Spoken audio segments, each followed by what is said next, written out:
The wind screamed across the Afghan ridge like a banshee on the hunt, and every man in the observation post felt it clawing at their souls. 13 shots had already cracked the dawn, 13 misses from the best marksman the U.S. Army could muster, and the Taliban warlord below still strutted beside his armored convoy, laughing, untouchable. Then a quiet voice, barely louder than the wind, cut through the radio static. "Permission to engage, sir." The general spun around, eyes narrowing on the lone figure in the back of the tent. Sergeant Lila Carter, 5'3", soft-spoken, the unit's logistics clerk who'd never fired more than a qualification round in her life. If you're enjoying this edge-of-your-seat true story, hit that subscribe button right now so you never miss the next shot fired in the dark. The general's questions still hung in the air like gunpowder. Any snipers? The spotter beside him shook. His head, "That's everybody, sir." 13 rifles, 13 misses. Wins a monster at 4,000 meters. 4,000 meters, 2.5 miles of jagged valley, swirling dust devils, and a thermal mirage that turned the scope into a funhouse mirror. No one had ever made that shot. Not in training, not in combat, not in the history of the U.S. military. The warlord raised a satellite phone to his ear, gesturing to his drivers. In 30 seconds he'd be gone, vanished into the maze of caves that had swallowed entire platoons. The general's jaw clenched. "Carter, you ever even qualified expert?" Lila's answer was calm, almost. "Shy, yes, sir. Once paper targets at Benning." A ripple of nervous laughter swept the tent. The general stared at the impossible distance, then at the small woman cradling a rifle she'd borrowed from a wounded Marine. "Hell with it," he growled. "Take the shot." Lila dropped to the prone position like she'd been born in the dirt. The rifle was a Barrett M107, a 50 caliber beast that weighed more than she did her spotter, a grizzled staff sergeant named Ramirez. Whispered wind calls that sounded like a foreign language, full value, left to right, 28 knots, gusting 32. Lila's fingers moved with the precision of someone threading a needle in a hurricane. She didn't rush, she breathed the mountain air. Let the rifle settle into her shoulder like an old friend. 4,000 meters away, the warlord paused to light a cigarette. The flare of his lighter, a tiny star in the scope. Ramirez's voice cracked. "He's moving now or never." Lila's cheek welded to the stock. The crosshairs danced, then froze. The world narrowed to a single point of light. The shot wasn't loud. It was a thunderclap that rolled down the valley and slapped every soldier awake. The bullet took 3 full seconds to cross the abyss. 3 seconds of held breath, 3 seconds of prayers no one dared voice. Then the warlord's head snapped back, the cigarette exploding in a puff of orange, his body folded like a marionette. With cut strings, the convoy erupted into chaos, drivers leaping from trucks, RPGs firing blindly into the sky, but the ridge was silent. 13 elite snipers stared at the logistics clerk who'd just rewritten the record books. The general's voice was hoarse. "Confirm the hit." Ramirez's binoculars trembled. "Center mass." "No, wait. Head clean through the occipital." She threaded the needle at 4,000 meters. Someone started clapping, then the whole tent exploded. Lila didn't move. She just ejected the spent casing, the brass tinkling like a bell on the rocky ground. But this isn't just the story of an impossible shot. It's the story of the woman who never should have been there at all. Rewind.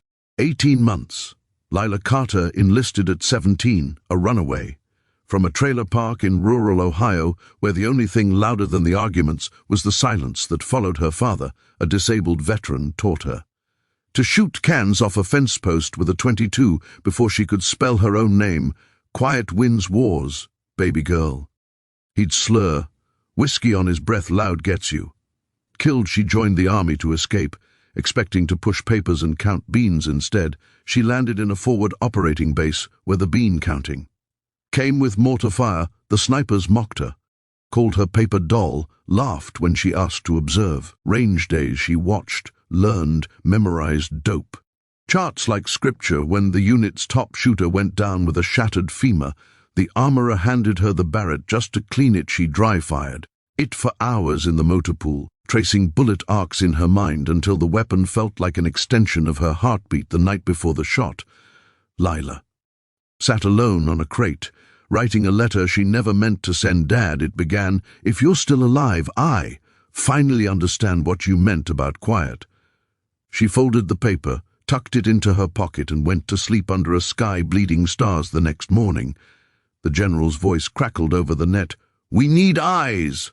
On the warlord he's moving at dawn." The sniper team scrambled one by one. They failed.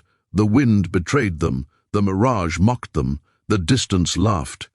In their faces, Lila watched from the logistics tent, her heart hammering so hard she thought it would bruise her ribs when the 13th miss echoed. She stood up. No one noticed until she was already walking toward the observation post. The Barrett slung across her back like a guitar. The aftermath was a storm. Brass flew in from Bagram, demanding statements. "Dope data, wind logs A."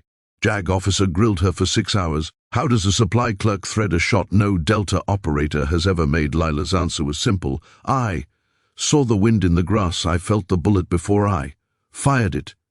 They tested her on the range. 3 shots, 3 hits at 2,000 meters. Cold bore. The general pinned a silver star on her chest in a ceremony. That felt like a dream, but the dream cracked the moment she stepped off the helicopter at Fort Bragg. The snipers who'd missed wouldn't meet her eyes. Whispers followed her down the hallway. Luck, fluke, affirmative action with a scope. Her father's letter came back unopened, stamped deceased. She sat in the barracks bathroom and cried until her ribs ached, the metal cold against her skin. The revenge came quietly, the way Lila did everything she requested. Sniper school. The board laughed until her range scores arrived. She graduated top of the class, out shooting men who'd been killing. Since she was in middle school, her first deployment as a designated marksman, she saved a platoon pinned down in a wadi, dropping 3 machine gunners. At 1,800 meters, while under fire, the platoon leader, a cocky lieutenant who'd once called her paper doll, carried her rucksack for the next. 10 clicks. Word spread. The quiet woman from Ohio became a ghost story among the Taliban. Al-Maut al-Samit. The silent death. They put a bounty on her head. $50,000. Dead or alive, she framed the wanted poster in her hooch, right next to her father's old .22.